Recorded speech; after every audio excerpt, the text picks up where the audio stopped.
powered by One Feather Entertainment.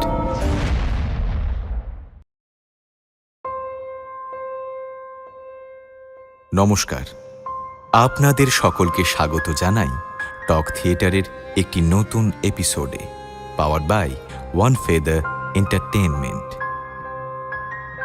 মৃত্যু জীবনের এক অমোঘ সত্য, কিন্তু যখন সেই মৃত্যুর দিনক্ষণ মানুষের হাতেই নির্ধারিত হয়ে যায়, তখন সময় যেন থমকে দাঁড়ায়। জীবনের শেষ কয়েকটা ঘন্টা আর একটা দড়ির ফাঁস, এর মাঝে ঝুলে থাকে অস্তিত্বের এক চরম সংকট। মানিক বন্দ্যোপাধ্যায়ের কলমে আজ উঠে আসবে সেই হিম শীতল মুহূর্তের এক নির্মম অথচ শৈল্পিক বিশ্লেষণ, যেখানে আবেগের চেয়ে বাস্তবতার ভার অনেক বেশি। শুনুন আজকের গল্প ফাঁসি। গল্প পাঠে ও গণপতির চরিত্রে আমি সৌপ্তিক মল্লিক, রমার ভূমিকায় পিয়ালি মুখার্জি, অন্যান্য চরিত্রে সৌপ্তিক, অজিত এবং পিয়ালি।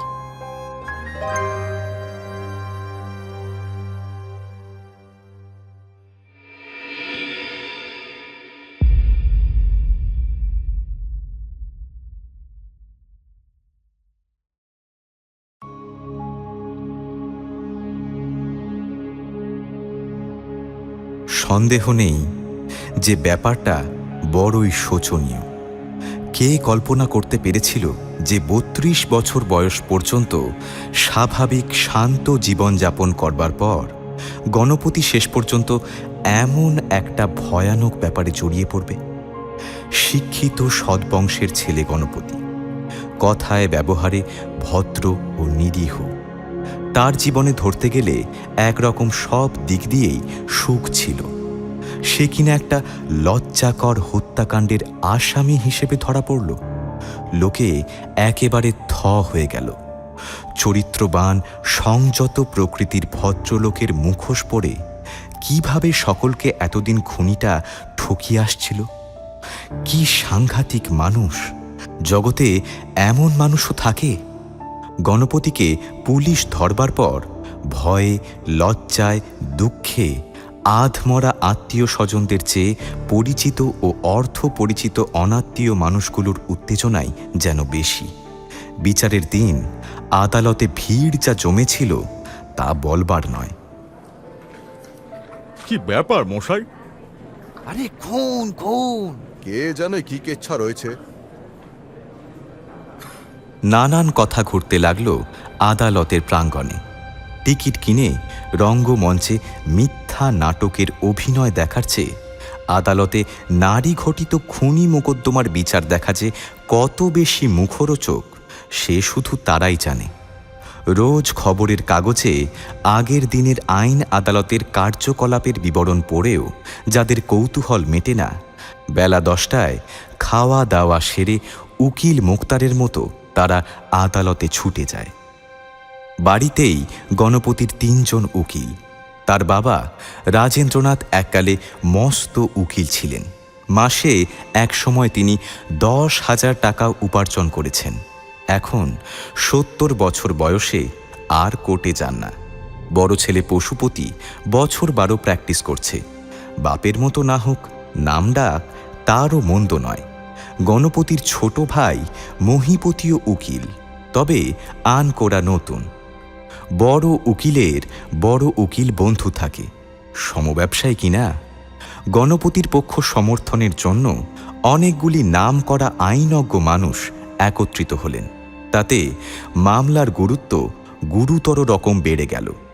তবে গণপতিকে শেষ পর্যন্ত বাঁচানো চলবে কিনা সে বিষয়ে ভরসা করবার সাহস ঠিক জুটিয়ে উঠতে পারলেন না। দেখো, আমার মতে গণপতিকে বাঁচাতে গেলে যেটা করতে হবে সেটা খুব একটা সোজা জিনিস নয়। তা তোমাদের কি মত?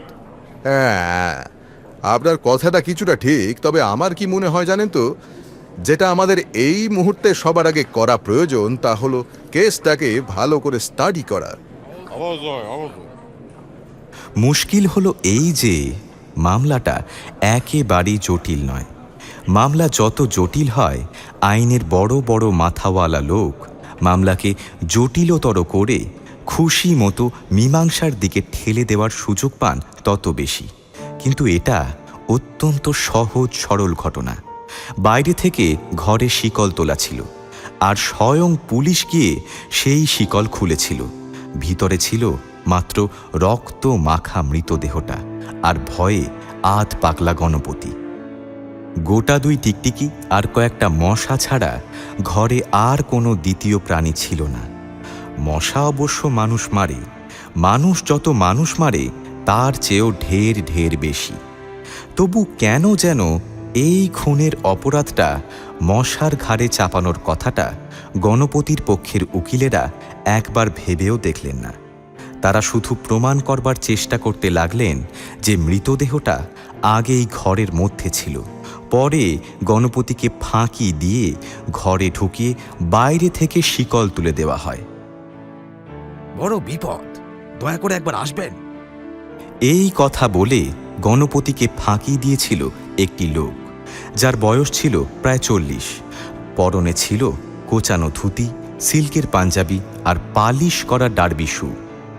গোপ দাড়ি কামানো, চোখে পুরু কাঁচের চশমা, বিবর্ণ ফর্সা রং।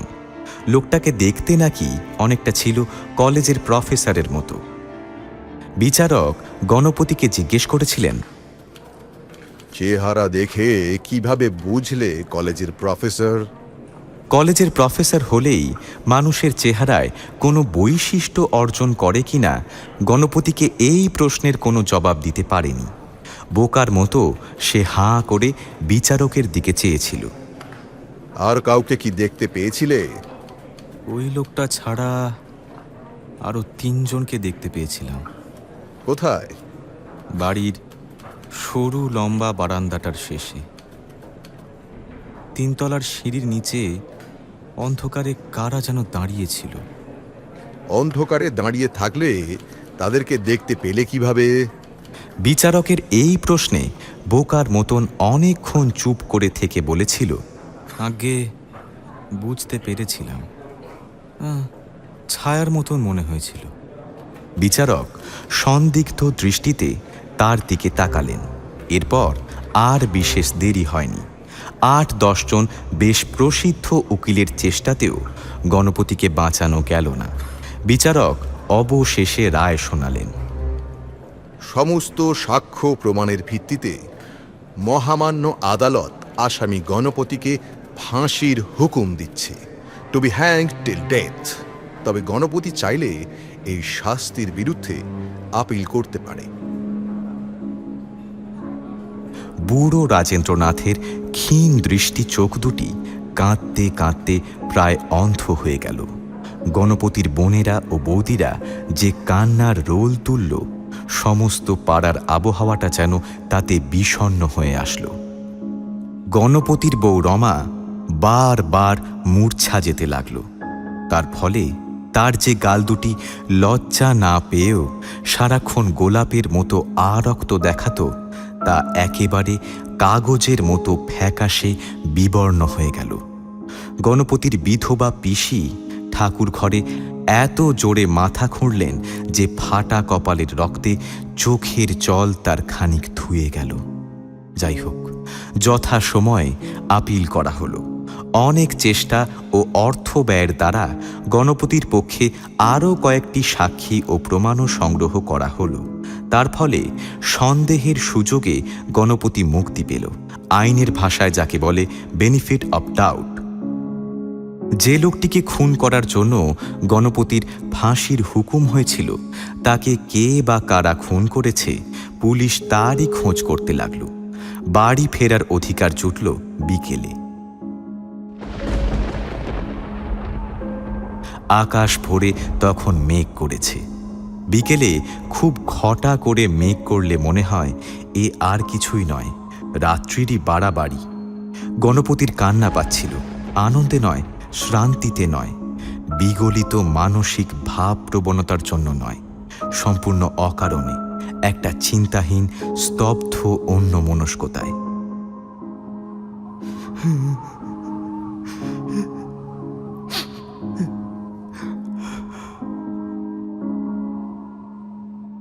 বন্ধু বান্ধবদের হাত এড়িয়ে সে পশুপতির সঙ্গে ব্যারিস্টার মিস্টার দের মোটরে উঠে বসল।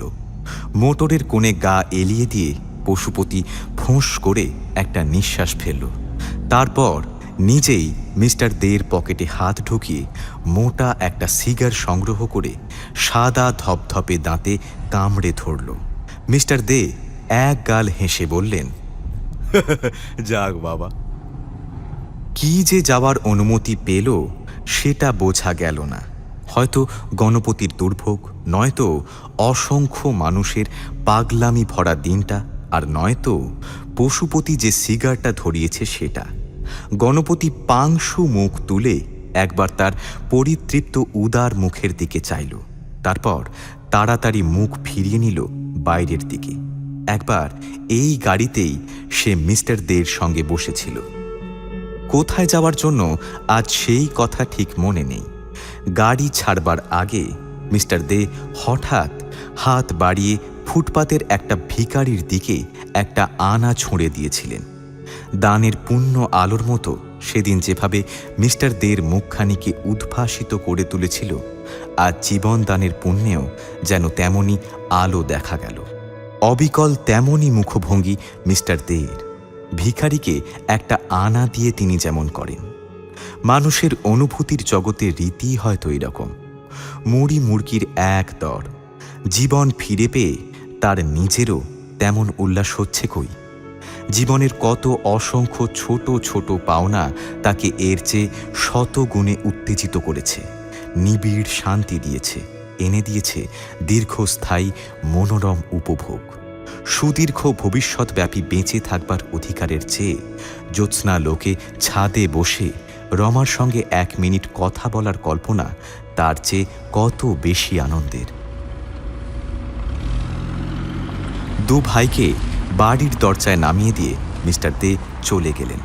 তখন ঝমঝম করে বৃষ্টি নেমেছে। গাড়ি বারান্দার সিঁড়িতে বাড়ির সকলে ভিড় করে দাঁড়িয়েছিল। বৃষ্টি না নামলে হয়তো প্রতিবেশীরাও অনেকে আসত।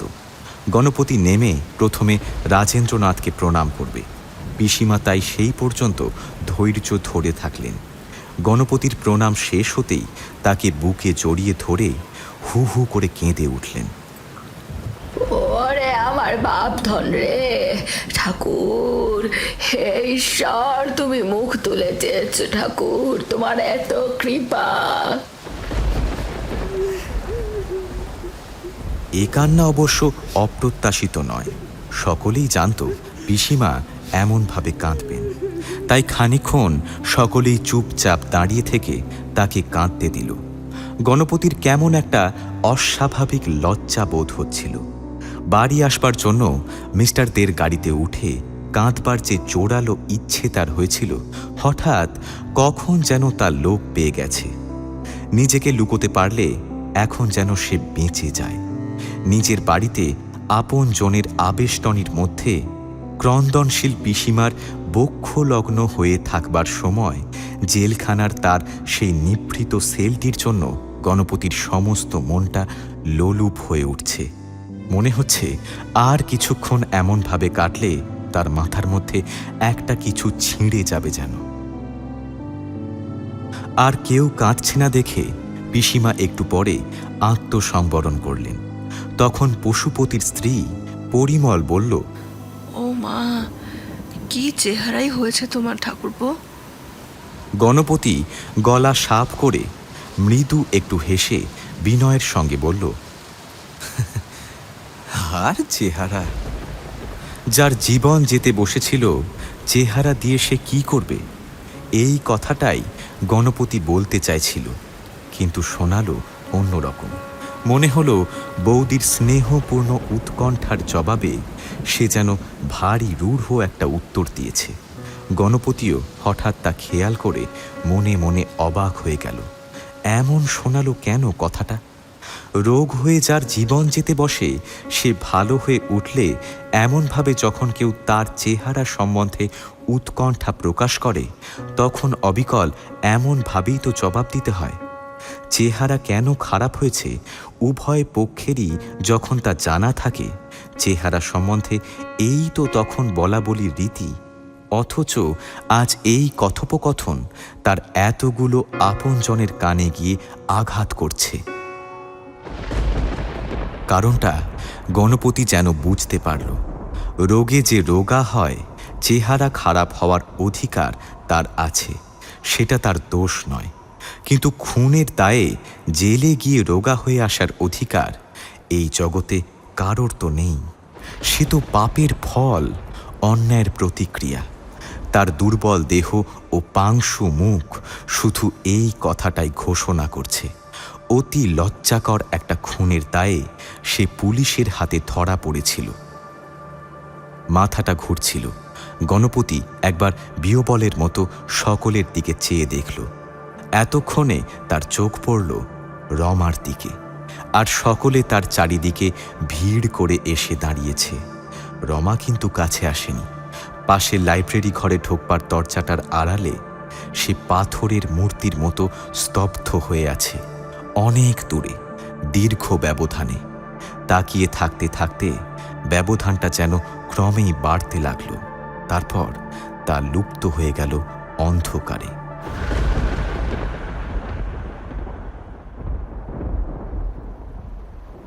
বাড়ি ফিরে পরিমলের সঙ্গে একটা কথা বলেই গণপতি যে মূর্ছা গেল, এটি কারো অবাক হওয়ার কারণ ছিল না। আহা, প্রায় 6 মাস ধরে বেচারা কি কম সহ্য করেছে। কারাগারের পাষাণ প্রাচীরের আড়ালে নিজের জীবন নিয়ে ভাগ্যের সাথে যেন লটারি খেলা চলছিল।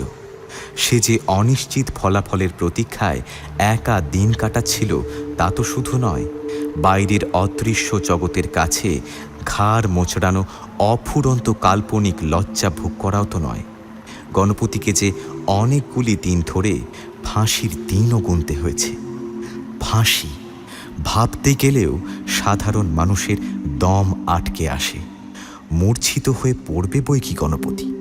অনেক আগেই তার দুবার মূর্ছা যাওয়া উচিত ছিল। একবার যখন সে নিজের ফাঁসির হুকুম শোনে, আর যখন সে জানতে পারে এই জীবনের মতো ফাঁসিটা তার বাতিল হয়ে গেছে। আশ্চর্য রকম শক্ত মানুষ বলেই না মূর্ছাটা সে এতক্ষণ ঠেকিয়ে রেখেছিল। সহ্য শক্তি রমারও কম নয়। আজ কতকাল সে অপাপবিদ্ধ পবিত্র মানুষের ঘরকন্যার মধ্যে পাড়ার এক পাল ভদ্রমহিলার কৌতুক ও কৌতূহল মেশানো সহানুভূতির আকণ্ঠ আবর্তে খুনি আসামির বউ হয়ে বেঁচে আছে। কতদিন ধরে সে দিন রাত যাপন করেছে স্বামীর আগামী ফাঁসির তারিখের বৈধব্যকে ক্রমাগত বরণ করে করে।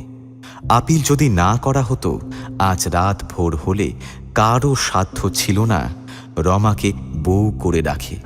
তবু এখনও লাইব্রেরি ঘরে ঢোকবার দরজার আড়ালে পাষাণ প্রতিমার মতো তার দাঁড়িয়ে থাকবার ভঙ্গি দেখলে অবাক হয়ে যেতে হয়। না আছে তার চোখে ভয়, না আছে দেহে শিহরণ। পাষাণ প্রতিমার মতোই তার কাঠিন্য যেন অকৃত্রিম। গণপতি যে মূর্ছিত হয়ে পড়ে গেল, তাতেও যেন তার কিছুই এলো গেল না। এক পা এগোনো তো দূরে থাক, এক পা পিছিয়ে লাইব্রেরি ঘরের ভিতরে আত্মগোপন করাই সে যেন ভালো মনে করল। সত্যবানের মতোই যে তার স্বামী মৃত্যুর কবল থেকে ফিরে এসেছে, সেই স্বামীর মূর্ছা ভাঙবার কি আয়োজন হলো, একবার তা চেয়ে দেখার শখটাও অন্ততপক্ষে রমার গেল কোথায়? এই কৌতূহল যে মেয়ে মানুষ দমন করতে পারে, ধরিত্রীর মতো তার সহ্য শক্তিও সত্যি অতুলনীয়, মৃত ও অসাড়।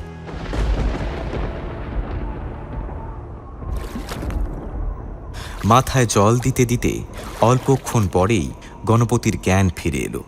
জামা কাপড় বদলে এক বাটি গরম দুধ খেয়ে সে সকলের সঙ্গে ভিতরের বড় ঘরে গিয়ে বসল। একটু বাদে পশুপতি বলল, আমি বলি কি, তুই বরং নিজের ঘরে গিয়ে বিশ্রাম কর। উত্তরে গণপতি বলল, না না, আমি এখানেই ঠিক আছি। মূর্ছা ভাঙবার পর নিজেকে লুকোনোর ইচ্ছাটা কি কারণে যেন তার কমে গেছে। অনেক জল ঢালবার ফলে মাথাটা বোধহয় তার ঠান্ডা হয়ে এসেছিল। সকলের সঙ্গে কথা বলবার জন্য এতক্ষণে সে একটু একটু আগ্রহই বরং বোধ করতে লাগল। অল্প অল্প করে এ কথা সে কথা হতে হতে কথাবার্তা অনেকটা সহজ হয়ে আসলো। 6 মাসের মধ্যে আত্মীয় স্বজন অনেকের সঙ্গেই বহুবার গণপতির দেখা হয়েছে। তবু সে এমনভাবে কথা বলতে লাগলো যেন ওই সময়কার পারিবারিক ইতিহাসটা ঘূর্ণাক্ষরে জানবার উপায়ও তার ছিল না। 3 মাস আগে জেলে বসে পশুপতির কাছে বাড়ির যে ঘটনার কথা শুনে সে আশ্চর্য হয়েছিল, আজ পিসিমার মুখে সেই ঘটনার কথা শুনে সে নতুনভাবে অবাক হলো। তোকে আর কি বলবো, তোর বাবা মা একটা কাণ্ড যা করেছিল না। ওমা, তাই নাকি? স্মৃতি, চিন্তা, অনুভূতি, কল্পনা প্রভৃতি গণপতির ভিতরে কম বেশি জড়িয়ে গিয়েছে, এ কথা সত্যি। তবু জানা কথা ভুলবার মতো অন্যমনস্কতা তো ফাঁসির আসামিরও আসবার কথা নয়। কিন্তু এই অভিনয়ই গণপতির ভালো লাগছিল। এমনই উৎসুকভাবে এ কথা সে জানতে চাইল এবং তার জবাবে যে যাই বলুক গভীর মনোসংযোগের সঙ্গে তাই শুনে গেল। ক্রমে ক্রমে তার নিজেরও মনে হতে লাগল অন্যান্য সকলেরই যেন বিশ্বাস জন্মে যাবে দীর্ঘকালের জন্য সে দূর দেশে বেড়াতে গেছিল। এতদিন তার গৃহে অনুপস্থিত থাকবার আসল কারণটা সকলে ভুলে যাবে, হয়তো তাই যেতে লাগলো। এবং সেই জন্য হয়তো যখন আবার ওই আসল কারণটা মনে পড়বার অনিবার্য কারণ ঘটতে লাগলো, সকলেই যেন তখন হঠাৎ একটু একটু চমকে উঠতে লাগলো। গণপতিকে পুলিশে ধরবার অল্প কিছুদিন আগে মহা সমারোহে তার ছোট বোন রেনুর বিয়ে হয়েছিল। গণপতি এক সময় জিজ্ঞেস করল, রেনু কেমন আছে? এই প্রশ্ন শুনে সকলে চমকে গেল। ওর মুখের দিকে চাইল, কিন্তু বয়স্ক কেউ জবাব দিল না। শুধু পশুপতির 7 বছরের মেয়ে মায়া বলল, পিসিমাকে শ্বশুর বাড়িতে রোজ মারে কাকা। গণপতি তা শুনে অবাক হয়ে বলল, মারে? মায়া বলল, তুমি মানুষ মেরেছ কি না, তাই জন্যে। 3-4 জন একসঙ্গে ধমক দিতে মায়া ভয় পেয়ে চুপ করে গেল। মনে হলো ধমকটা যেন গণপতিকেই দেওয়া হচ্ছে, কারণ মায়ার চেয়েও তার মুখখানা শুকিয়ে গেল বেশি। আবার কিছুক্ষণ হয়তো তার কারো মুখের দিকে চোখ তুলে তাকানোর ক্ষমতা থাকবে না। পশুপতি গলা সাফ করে বলল, ঠিক যে মারে তা নয়, তবে ওরা ব্যবহারটা ভালো করছে না। বড় বোন বেনু বলল, বিয়ের পর সেই যে নিয়ে গেল মেয়েটাকে, এই পর্যন্ত আর একবারও পাঠায়নি। মহি 2 বার আনতে গেল। মহিপতি বলল, আমার সঙ্গে একবার দেখা করতেও দেয়নি। রাজেন্দ্রনাথ কাঁপা গলায় বললেন, আহা, থাক না ওসব কথা। বাড়িতে ঢুকতে না ঢুকতে ওকে ওসব শোনাবার দরকার কি? ও তো আর পালিয়ে যাবে না। খানিকক্ষণ সকলে চুপ করে থাকল। বাইরে বৃষ্টি মাঝখানে একটু কমেছিল, এখন আবার আরও জোরে শুরু হয়েছে।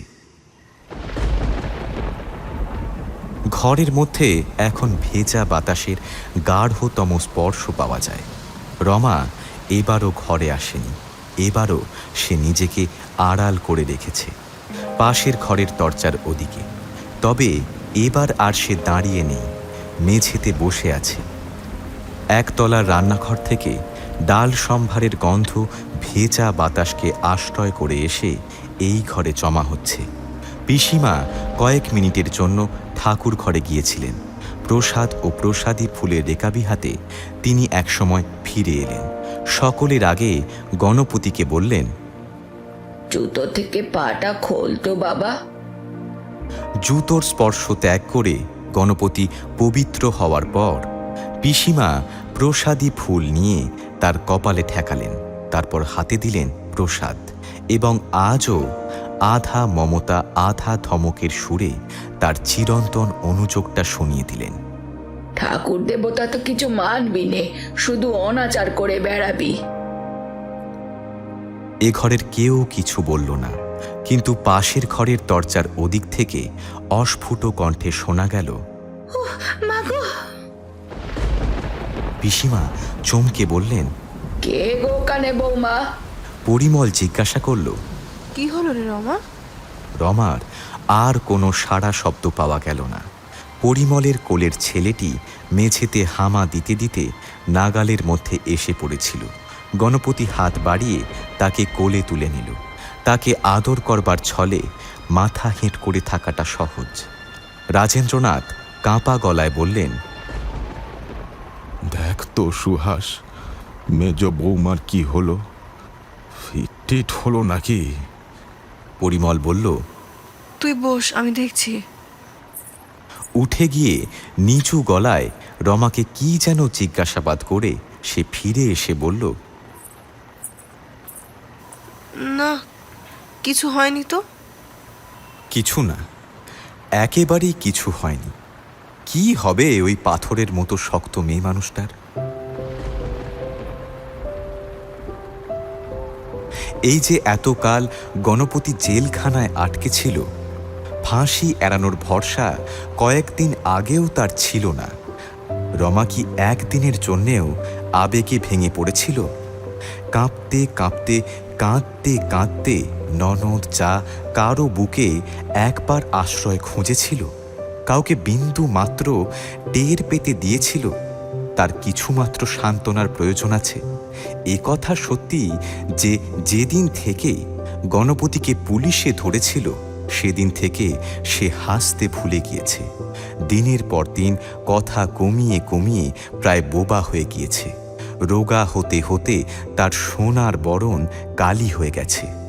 তা সেটার এমন কি বেশি? দুঃখের ভাগ তো সে দেয়নি, সান্ত্বনা তো নেয়নি, লুটিয়ে বুক ফাটা কান্না তো কাঁদেনি। একদিন বুঝি কেঁদেছিল, শুধু ওই একদিন। নিজের ঘরে রমা একা থাকত, এখনো তাই থাকে। অনেকে বলে, অনেকে বকেও তাকে, কারোর সাথে শুতে রাজি করা যায়নি, এমনকি শ্বশুরের অনুরোধেও না।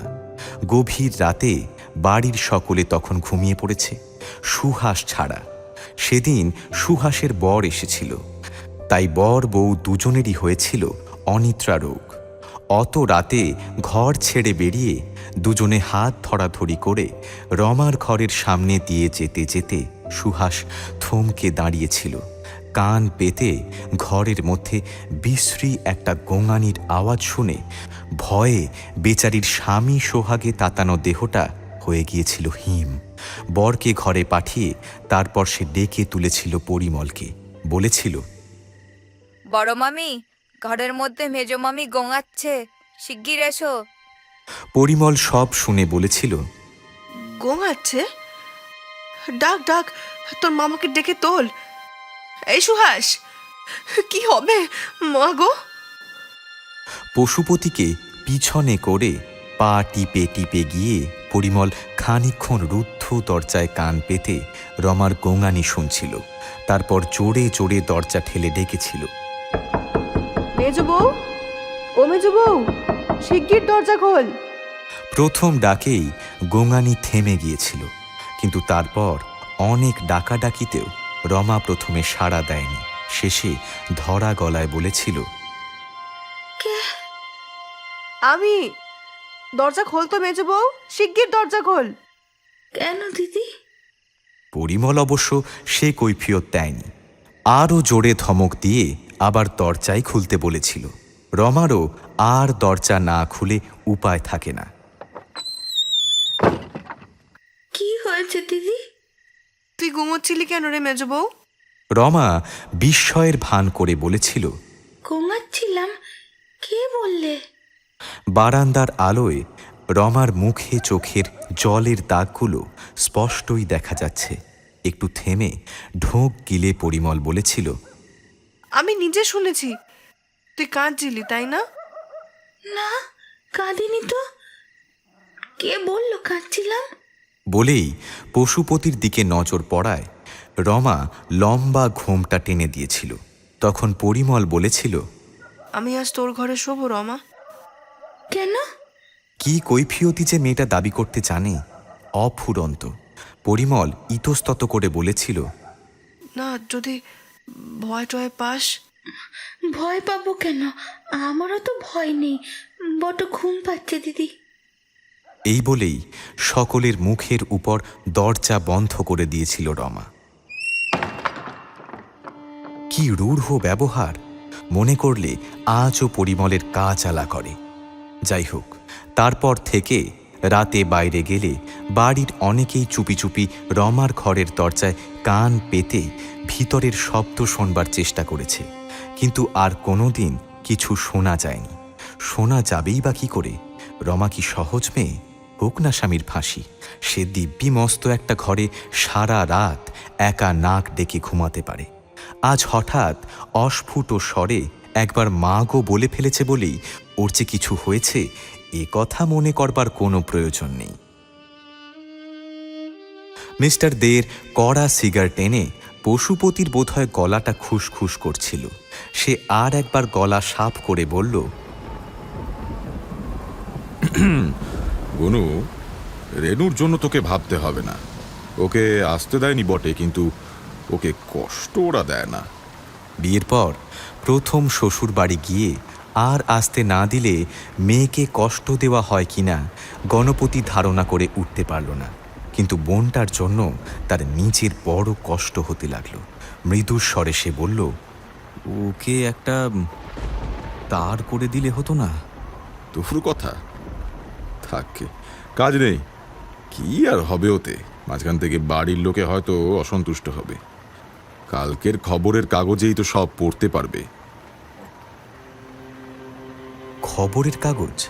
তা ঠিক, খবরের কাগজে কাল সব খবরই বার হবে বটে, কিন্তু রেনু কি খবরের কাগজ পড়তে পারবে?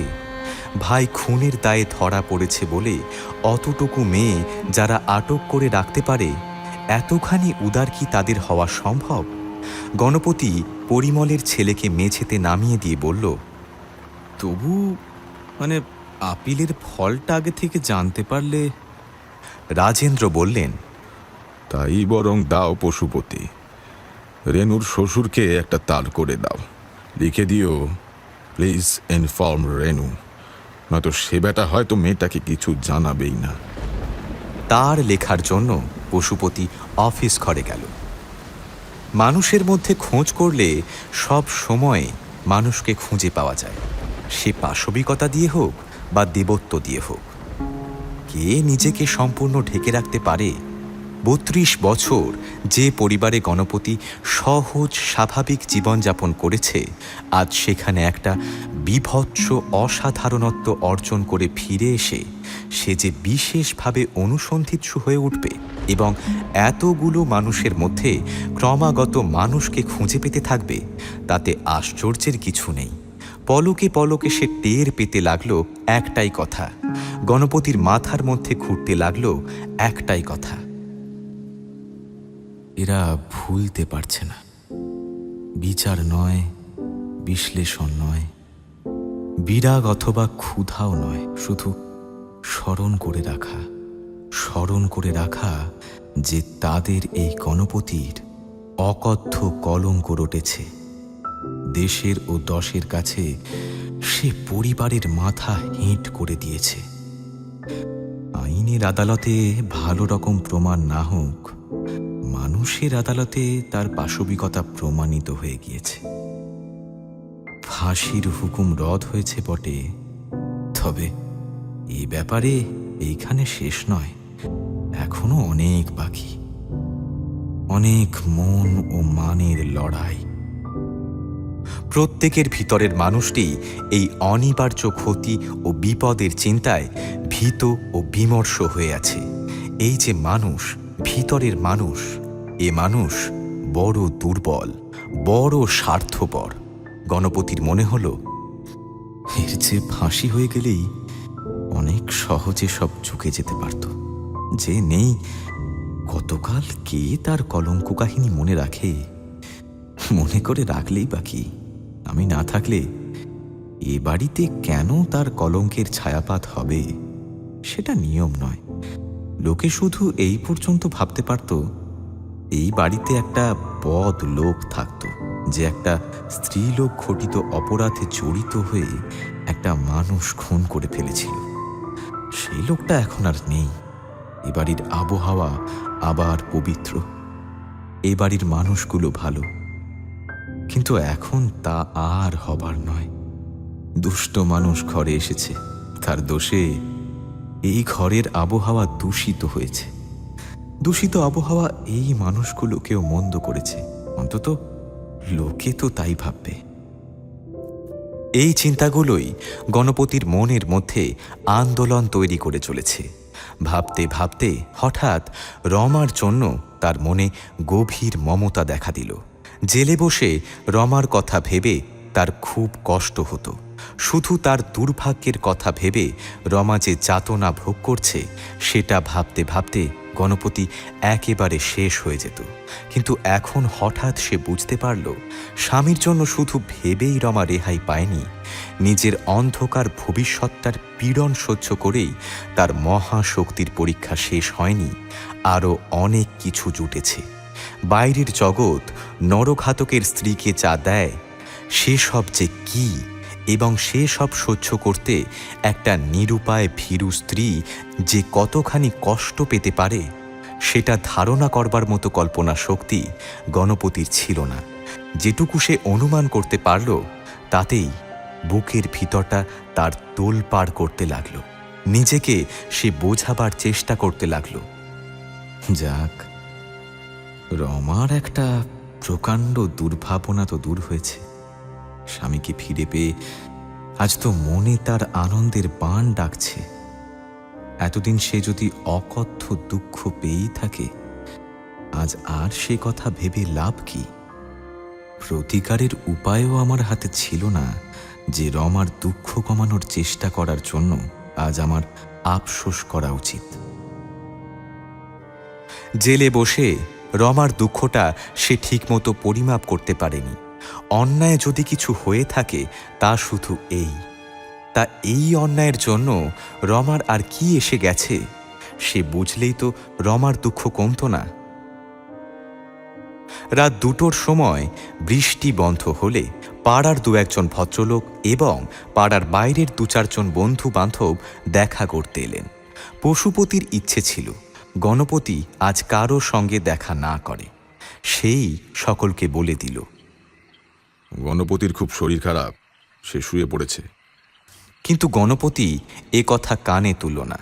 নিচে গিয়ে সকলের সঙ্গে দেখা ও বসে আলাপ করল।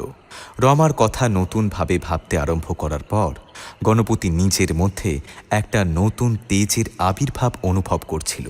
সে বুঝতে পেরেছিল, যাই ঘটে যাক, ভীরু ও দুর্বলের মতো হাল ছেড়ে দিলে চলবে না। নিজের জোরে আবার তাকে নিজের পারিবারিক ও সামাজিক জীবনকে গড়ে তুলতে হবে। ভূমিকম্পে বাড়ি অল্পবিস্তর জখম হয়েছে বলে তার তো আর মাঠে বাস করলে চলবে না, বাড়িটা আবার মেরামত করে নিতে হবে। লজ্জায় সে যদি এখন মুখ লুকোয়, তার লজ্জার কারণটা যে লোকে আরও বেশি সত্য বলে মনে করতে আরম্ভ করবে, আরও বড় বলে ভাবতে থাকবে। যারা এসেছিলেন গণপতির মুক্তিতে আনন্দ জানানোর ছলে কৌতূহল মেটাতেই তাদের আগমন। গণপতির সঙ্গে কথা বলে সকলে একটু অবাক হয়েই বাড়ি ফিরে গেলেন। মানুষটা ভেঙে চুরে গিয়েছে তাতে সন্দেহ নেই, কিন্তু খুব যে নিচে নেমেছে কারো তা মনে হলো না। সে নিজেই একরকম চেষ্টা করে প্রথম আলাপের আড়ষ্টতা কাটিয়ে নিল। বেশি বকল না, বেশি গম্ভীর হয়েও থাকল না। গোয়ারের মতো ফাঁসির হুকুম পাওয়ার ব্যাপারটাকে অবহেলা করে একেবারে উড়িয়েও দিল না। আবার এমন ভাবও দেখালো না যে ফাঁসির হাত এড়ানোর আনন্দে বিগলিত হয়ে পড়েছে। ভগবান তো আছেন, বিনা দোষে একজনকে তিনি কি শাস্তি দিতে পারেন? এমন আশ্চর্য সরলতার সঙ্গে এমনভাবে গণপতি একবার এই কথাগুলি বলল যে শ্রোতাদের মনে তার প্রতি সত্যি সত্যি একটু শ্রদ্ধার ভাব দেখা দিল। মনে হলো আসবার সময় লোকটার সম্বন্ধে যে ধারণা তাদের ছিল লোকটা হয়তো সত্যি অতটা খারাপ নয়। আগন্তুকদের মধ্যে এই পরিবর্তনটুকু টের পেতে গণপতির বাকি থাকল না। জয়ের গর্বে ও আশার আনন্দে তার বুক ভরে গেল। এবার তার বিশ্বাস হতে লাগল যে সে পারবে। তার ভাঙা মান সম্ভ্রমকে আবার সে নিটোল করে গড়ে তুলতে পারবে। তার নামে চারিদিকে যে ঢি ঢি শব্দ পড়ে গিয়েছে, ক্রমে ক্রমে একদিন সে শব্দ ক্ষীণ থেকে ক্ষীণতর হয়ে এসে একেবারে মিলিয়ে যাবে। তার সম্বন্ধে ঘৃণা ও অশ্রদ্ধার ভাব মরে গিয়ে মানুষের মনে আবার জেগে উঠবে প্রীতি ও শ্রদ্ধা। মানুষের মাঝখানে মানুষের মতো বেঁচে থাকতে আর তার কোনো অসুবিধা হবে না। রাত্রি বেড়ে যাচ্ছিল, বাইরের সকলে চলে গেল। গণপতি আর বেশি দেরি না করে সামান্য কিছু খেয়ে নিজের ঘরে শুতে গেল। নবজীবনের সূচনা করতে বাইরের কয়েকটি লোকের কাছে খানিক আগে সে যে সাফল্য লাভ করেছিল, তখনও তার মন থেকে তার মাদকতা ভরা মোহ কেটে যায়নি, এবং খানিক পরে সেই জন্যই রমার সঙ্গে তার ঝগড়া বাঁধল। ঝগড়া? এমন প্রত্যাবর্তনের পর রমার সঙ্গে প্রথম দেখা হওয়ার রাত্রে ঝগড়া? হয়তো ঠিক তা নয়, কিন্তু রমা ঘরে আসবার ঘণ্টা খানেক পরে দুজনের মধ্যে যেসব কথার আদান প্রদান হলো, সেগুলি ঝগড়ার মতোই কিছু একটা হবে। আবেগ উচ্ছ্বসিত হয়ে উঠবার সাহস দুজনের কারোর ছিল না।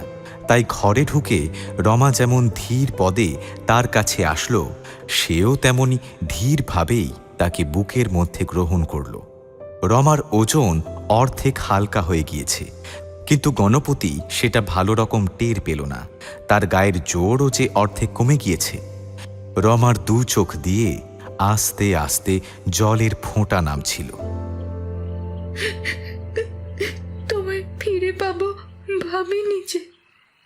গণপতি তার মাথাটা কাঁধের পাশে চেপে ধরে বলল, আমিও ভাবিনি আবার এই ঘরে তোমার কাছে ফিরে আসতে পারবো।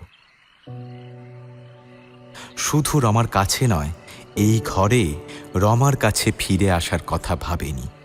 রমাকে দেখবার ফাঁকে ফাঁকে এখনও গণপতি ঘরখানাকেও দেখছিল। প্রায় কিছুই বদলায়নি ঘরের। বাগানের দিকে দুটি জানলার কাছে যেখানে যেভাবে খাট পাতা ছিল, আজও সেইখানে তেমনই ভাবে পাতা আছে। ওই কোণে দেওয়ালে বসানো আলোটার ঠিক নিচে রমার প্রসাধনের টেবিল। 6 মাস কি সে প্রসাধন করেছিল? এখানে খাটে বসে আজও আয়নাটাতে তাদের প্রতিবিম্ব দেখা যাচ্ছে। রমা আগে মাঝে মাঝে কৌতুক করে জিজ্ঞাসা করত, এই ওরা কে গো? আমাদের দেখছে না তো?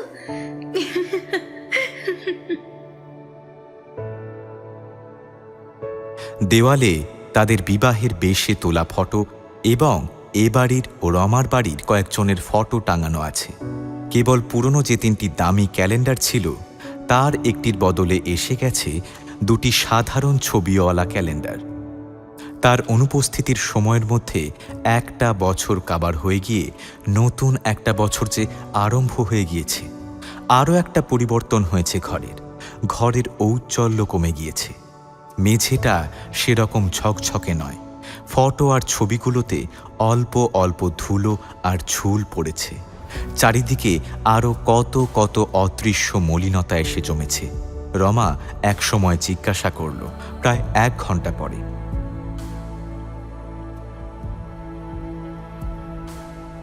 কি দেখছো? ঘর দেখছি। রমা বলল, ঘর দেখে আর কি হবে? এ ঘরে তো তারা থাকবে না। গণপতি বলল, থাকবো না? তবে কোন ঘরে যাব? আমরা চলে যাব। রমা বিছানায় নেমে একটু সরে ভালো করে বসল। ঝগড়া শুরু হয়ে গিয়েছে। গণপতি একটু বিস্মিত হয়ে বলল, কোথায় চলে যাব রমা? অনেক রাত না জেগে রমা এ প্রশ্নের জবাব ভেবে রেখেছে। সে সঙ্গে সঙ্গে জবাব দিল, যেদিকে 2 চোখ যায়, অনেক দূর অচেনা দেশে কেউ যেখানে আমাদের চেনে না, নাম ধাম জানে না, সেখানে গিয়ে আমরা বাসা বাঁধব। আজ রাত্রেই সব বেঁধে টেঁধে রাখি, কাল সকাল সকাল বেরিয়ে পড়ব, কেমন? আর একটা দিনও আমি এখানে থাকতে পারবো না। গণপতি বোকার মতো জিজ্ঞাসা করল, কেন? রমা স্থির দৃষ্টিতে চেয়ে থেকে বলল, বুঝতে পারছো না? সবাই আমাদের ঘেন্না করবে, আমরা এখানে থাকবো কি করে? এমনভাবেই শুরু হলো তাদের কথা কাটাকাটি। গণপতি বলল, এমন পাগলের মতো কথা কি বলতে আছে? বাড়ি ঘর, আত্মীয় স্বজন, অর্থোপার্জন সব ফেলে গেলেই কি চলে? কি বা দরকার যাওয়ার? 2-4 দিন লোকে হয়তো একটু কেমন কেমন ব্যবহার করতে পারে, তারপর সব ঠিক হয়ে যাবে। এত ভাবছো কেন রমা? ঝগড়া করার মতো করে নয়, আদর করে খুব মিষ্টি ভাষাতেই গণপতি তাকে কথাগুলি বোঝাবার চেষ্টা করল। কিন্তু রমা বলল, ওরা তোমাকে কেউ মেনে নেবে না। তোমার পরিবার, আত্মীয় স্বজন, বন্ধু বান্ধব কেউ কোনোদিন তোমাকে আগের চোখে দেখবে না। তুমি সারা জীবন বুঝিয়ে বুঝিয়ে ক্লান্ত হয়ে যাবে। কিন্তু ওদের চোখ থেকে কিছুতেই আসামি, ফাঁসি এই শব্দগুলো মুছতে পারবে না। এই কথাটা কি সত্যি তুমি বুঝতে পারছো না? কি বুঝবো বলো তো? বাইরের ঘরে বাইরের কয়েকটি লোকের মন থেকে অন্ধকার ভাব সে যে মোটে আধ ঘন্টার চেষ্টাতে প্রায় দূর করে দিয়েছিল, এ কথা গণপতি কিছুতেই ভুলতে পারছিল না। দেশ ছেড়ে চিরদিনের জন্য বহু দূর দেশে অজানা লোকের মাঝে আত্মগোপন করে থাকবার ইচ্ছেটা রমার, গণপতির নয়। তাই তার মনে হচ্ছিল এ নেহাতি ছেলে মানুষই। গণপতি বলল, নিজের পরিবার পরিজন ছেড়ে কোথায় যাব রমা? তা ঠিক। রমা শেষে হতাশ হয়ে বলল, তুমি তাহলে সত্যিই যাবে না? গণপতি তাকে বুকে টেনে আনল, সস্নেহে তার পাংশু গালে চুমু খেয়ে বলল, যাব না বলেছি পাগলি, চলো না দুজনে 2-4 মাসের জন্য কোথাও থেকে ঘুরে আসি। রমা অসহিষ্ণুভাবে মাথা নেড়ে বলল, 2-4 মাসের জন্য আমি কোথাও যাব না। যদি যেতেই হয় তবে তবে আমি চিরদিনের জন্য যাব। গণপতি দীর্ঘশ্বাস ফেলে বলল, বেশ, আজ আর নয় রমা, কাল এ নিয়ে কথা হবে। না, কাল নয়, আজ, এক্ষুনি বলো যাবে কি না। কাল ভোরে উঠে আমরা চলে যাব। গণপতি এবার হেসে ফেলল, বলল, আচ্ছা রমা, তোমার কি হয়েছে বলো তো?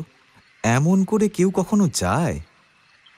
রমা নিঃশ্বাস ফেলে বলল, আচ্ছা, তবে তুমি থাকো। গণপতি আরও খানিকক্ষণ তাকে আদর করল, আরও খানিকক্ষণ বোঝালো, কিন্তু দুর্বল শরীরটা তার শ্রান্তিতে ভেঙে পড়েছিল। তাই আধ ঘন্টা খানেক পরে ছেলে মানুষ বউকে আদর করা আর বোঝানো দুটোই যথেষ্ট হয়েছে মনে করে সে ঘুমিয়ে পড়ল।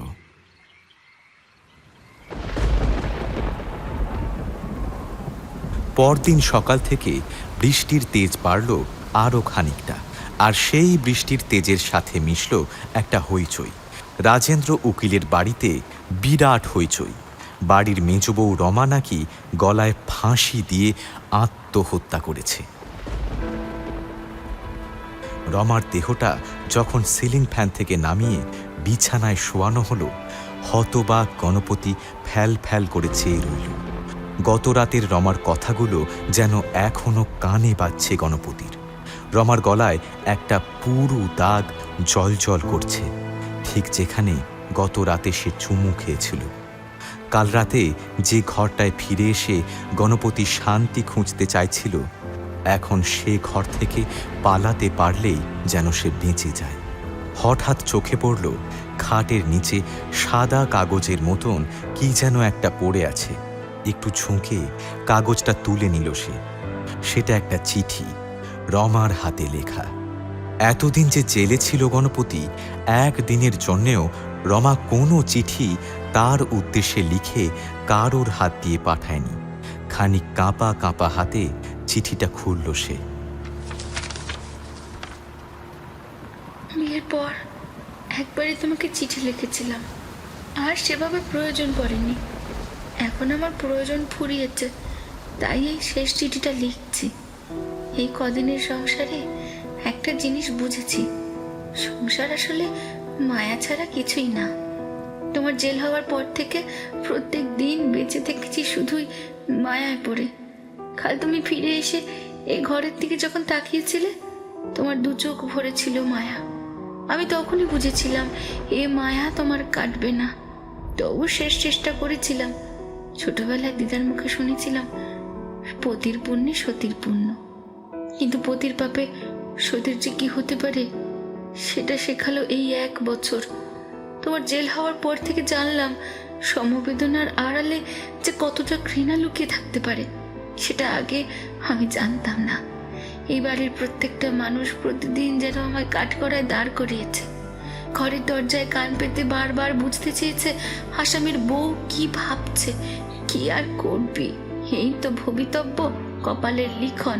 আমার কপালের বদগুণেই নাকি হয়েছে তোমার এই অবস্থা।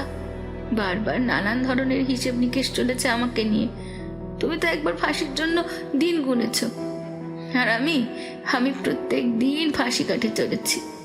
তবে এই মরণের এবার শেষ হওয়া দরকার। আমি জানি এই মানুষগুলো কোনো দিন সহজ হতে দেবে না, কোনো দিন ভুলে যেতে দেবে না খুনের শাস্তি কি। তবে তোমাকে বোঝাবার শক্তি আমার আর নেই, আমাকে বোঝবার শক্তিও হয়তো তোমার আর নেই। তাই চলে যাওয়াই ভালো মনে হলো।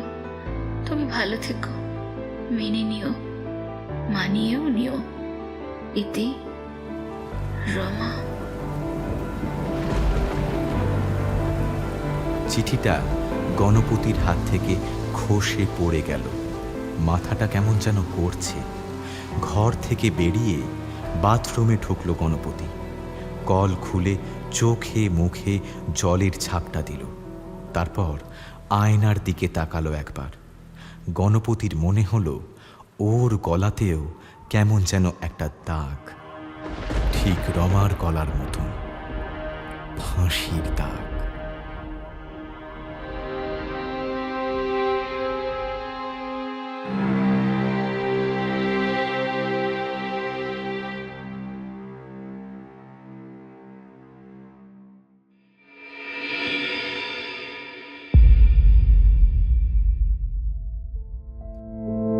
আমাদের গল্প ফুরলো, নোটে গাছটি মুড়লো। তাহলে আজ আসি, আবার আসবো পরের বুধবার ঠিক রাত 9:30 নতুন একটি গল্প নিয়ে টক থিয়েটারের অফিসিয়াল ইউটিউব চ্যানেলে, powered by One Feather entertainment.